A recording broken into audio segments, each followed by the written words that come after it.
మొరాలకించు దేవునికి మహిమ కలుగునుగాక. ప్రియ స్నేహితులందరికీ దివ్య వాక్యోదయం. ఈనాటి పాఠ్యభాగము యెషయా 6:5.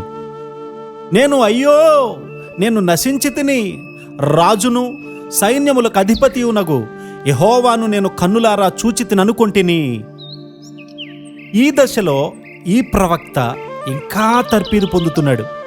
దేవుని మాటలను ప్రజలకు వ్యాఖ్యానించేవాడు ఒక ప్రవక్త. భారభరిత హృదయము లేనివాడు ప్రవక్తగా ఉండాలనుకుంటే ప్రమాదం.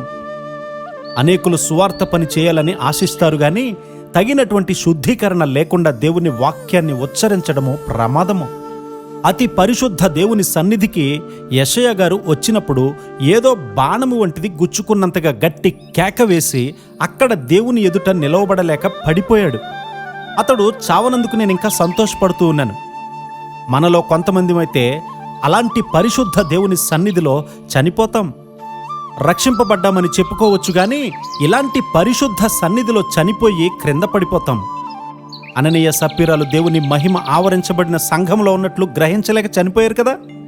వారక్కడ వేషధారులుగా ఉన్నారు. తేలిక హృదయాలతో దేవుని పిల్లల మధ్యకు మనము వెళ్ళకూడదు. మన ఆత్మీయ జీవితం మెట్టును తెలుసుకోకుండా ఈ ప్రవక్త అక్కడికి వెళ్ళాడు. అనేకులు భక్తిపరులము అనుకుంటారు. నిజంగా వారు యథార్థవంతులు, దీనులు అయిన ఎడల యెషయా గారి వలె వారు కూడా కేకలు వేస్తారు.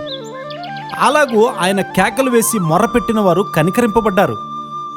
నశించిపోతున్నానని యెషయా గారు మొరపెడుతూ ఉన్నాడు.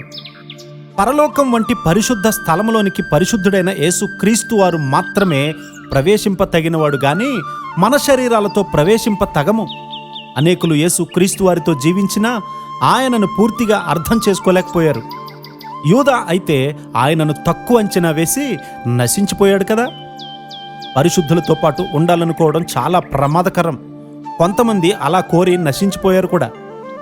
దేవుని అతి పరిశుద్ధత అంటే జాగ్రత్త.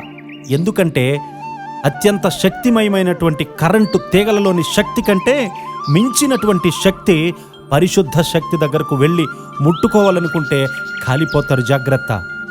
అలాగే దేవుని పిల్లలతో పాటు ఉండడం చాలా ప్రమాదకరం. తేలిక హృదయాలతో దేవుని పిల్లలతో వ్యవహరించకూడదు. విరిగి నలిగినటువంటి మనస్సు కలిగి దేవునిని ఎరిగి ఆయన కొరకు మొర్రపెట్టే కృప మనందరికీ దేవుడు అనుగ్రహించునుగాక. ఆమేన్.